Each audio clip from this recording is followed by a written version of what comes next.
Hello student, Yuri student, good noon. आज आपको use of can और यूज ऑफ कुड के बारे में बताया जाएगा।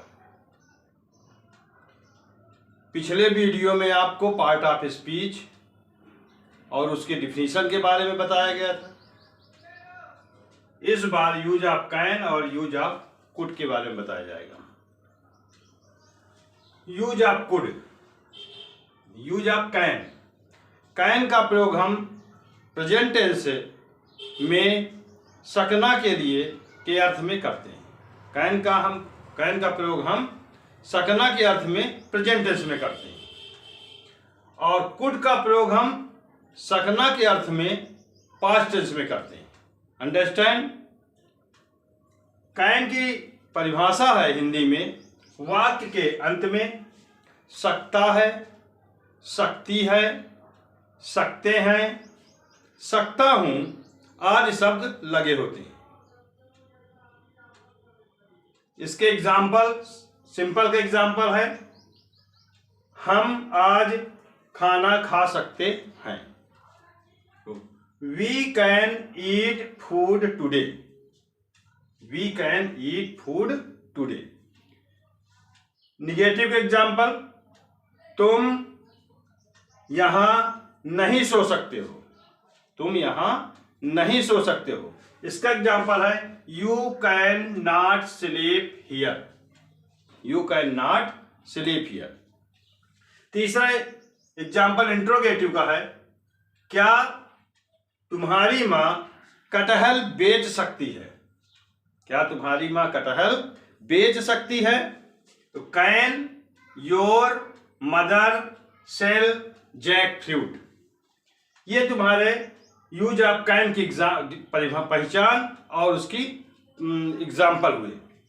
दूसरा यूज है यूज ऑफ कुड। कुड का प्रयोग हम सकना के अर्थ में पास्ट टेंस में करते हैं। अंडरस्टैंड? पहचान इसकी है, इन वाक्यों के अंत में सकता था, सकती थी, सकते थे, सका, सकी, सके आदि शब्द लगे होते हैं। एग्जाम्पल सिंपल का है, हमारी मां ताजा खाना पका सकती थी। हमारी मां ताजा खाना पका सकती थी। Our mother could cook fresh food. क्या हुआ? Our mother could cook fresh food. अब निगेटिव एग्जाम्पल है, मैं तुम्हें नहीं पढ़ा सका। मैं तुम्हें नहीं पढ़ा सका।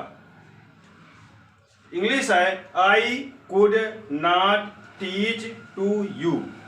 आई can not teach to you. Understand? तीसरा तुम्हारा इंट्रोगेटिव के एग्जाम्पल है, क्या तुम गरम दूध पी सकते थे? क्या तुम गरम दूध पी सकते थे या क्या तुम गरम दूध पी सके? इसका एग्जाम्पल है, could you drink hot milk. Could you drink hot milk. ये तुम्हारे यूज ऑफ कैन हो गया तुम्हारा और यूज ऑफ कुड हो गया। सब्जेक्ट मैं पहले ही बता चुका हूं, जो काम करने वाला होता है उसको हम सब्जेक्ट कहते हैं। जैसे राम पानी पी सकता है, तो कौन पानी पी सकता है? राम। तो राम हमारा सब्जेक्ट हो जाएगा। जिसका काम होता है वो वर्ब होती है, इसको हिंदी में क्रिया कहते हैं। जैसे पीने का काम हो रहा है तो ड्रिंक, पीना तुम्हारी क्रिया हो गई। और जो बचता है वो तुम्हारा ऑब्जेक्ट हो जाता है। ऑब्जेक्ट मीन्स कर्म। ये पहले भी बता दिया गया है। कर्ता पहचानने के लिए भी बता दिया गया। अगर वाक्य में हम कौन का प्रश्न करते हैं, जो हमें आंसर प्राप्त होता है उसे हम सब्जेक्ट कहते हैं, हिंदी में कर्ता कहते हैं। जैसे पहले वाले वाक्य में दिया है, वी कैन ईट फूड, यानी हम आज खाना खा सकते हैं। तो कौन आज खाना खा सकता है? हम। तो हम कर्ता हो गया।